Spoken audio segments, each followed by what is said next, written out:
Hello everyone. Today we are going to discuss a few questions from CSAT 2023 paper. So let's begin. So this was a question number 4 in the set A paper. It says Raj has 10 pairs of red, 9 pairs of white and 8 pairs of black shoes.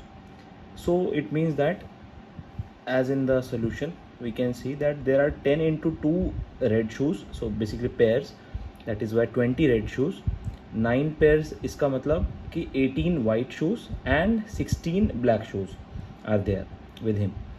Now it's asked if he randomly picks shoes one by one. So he's picking shoes one by one. That means that not in pairs, rather he's picking one shoe at a time. Then without replacement, what does that phrase mean? The one in the bracket. Without replacement means that once he has taken out one shoe, एक बार एक जूता बाहर निकाल लिया, वो जूता वापस अंदर नहीं जाएगा. ठीक है, तो एक बार जो जूता बाहर हो गया that is out, next is out. ऐसे एक एक करके he is taking out shoes one by one. एक बार में एक शू, नॉट अ पेयर. ये ध्यान रखने वाली बात है. Now what is the maximum number of attempts he has to make in order to get a red pair of shoes to wear. अब देखने वाली बात यह है कि अगर रेड पेयर चाहिए उसको, तो हो तो सकता है कि पहले ही 2 रेड आ जाएं, या पहला ब्लैक आए एक शू फिर 2 रेड आ जाएं, तो भी हो जाएगा. एक ब्लैक आए एक वाइट आए फिर 2 रेड आ जाएं. कैसे भी आ सकते, दोनों रेड साथ में नहीं भी आ सकते. एक ब्लैक एक रेड फिर एक वाइट फिर एक रेड, कैसे भी. लेकिन हमको पूछा what is the maximum number of attempts. तो मैक्सिमम का मीनिंग है कि क्या मैक्सिमम अटेम्प्ट्स हैं कि तब तो पक्का रेड आ ही जाएगा.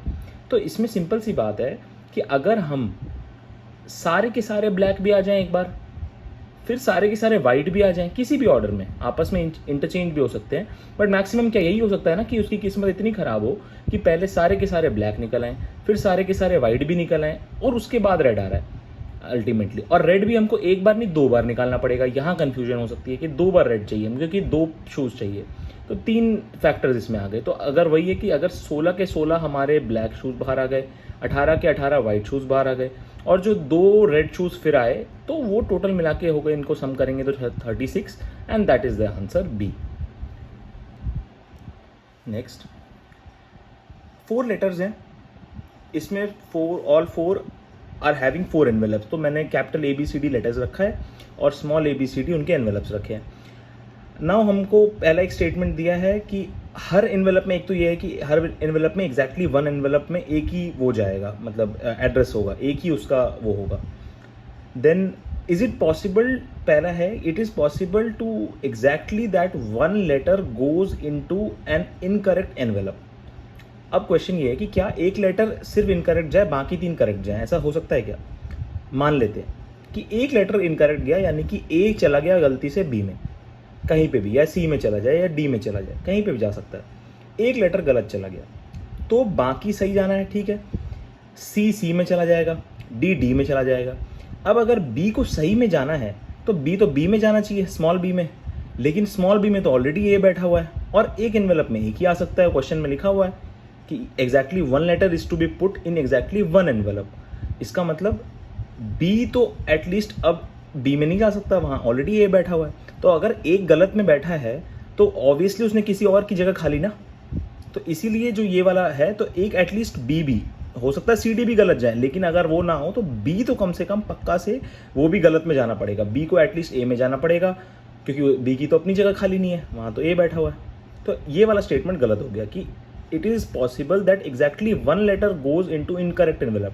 इसका मतलब कि ऐसा नहीं हो सकता कि एक ही लेटर इनकरेक्ट जा रहा है. अगर एक इनकरेक्ट जाएगा तो दूसरा तो कम से कम इनकरेक्ट जाएगा ही, क्योंकि अगर ए बी में चला गया तो कम से कम बी ए में आएगा, फिर भले CD सही बैठ जाए. तो एक अकेला तो नहीं आ सकता, 2 कम से कम गलत होने चाहिए, ठीक है. Next, there are only 6 ways in which only 2 letters can go into correct envelope. ठीक है, 2 लेटर्स करेक्ट एनवेलप में जा पाए, ऐसा सिर्फ 6 तरीके हैं. तो अब नॉर्मली सोचते हैं, पहले तो 2 लेटर्स चुनते हैं जो करेक्ट में जाएंगे. 2 लेटर्स चुनने पड़ेंगे उसके लिए, कोई भी रैंडम 2. वो उनके क्या तरीके होंगे, 4C2. तो 4C2 कैलकुलेट जब करेंगे तो आएगा 6 तरीके होगा इसके. अब है कि इन दोनों को सही एनवेलप में जाना है. मान लो ए और बी चुन लिए हमने लेटर्स, कोई भी हो सकते थे, 6 तरीके हैं. A B हो सकता है, ए सी हो सकता है, ए डी हो सकता है, बी सी हो सकता है, बी डी हो सकता है और सी डी हो सकता है। तो ये 6 तरीके हैं। मान लो मैं एक केस अज्यूम करता हूँ कि ए और बी थे वो लेटर्स, इनको सही लिफाफों में जाना है। इसका मतलब ए को ए में जाना है, बी को बी में जाना है। तो इनके कितने तरीके, एक ही तरीका हो सकता है। ए में ही जा सकता है, बी बी में ही जा सकता है, तो तरीका तो एक ही हुआ।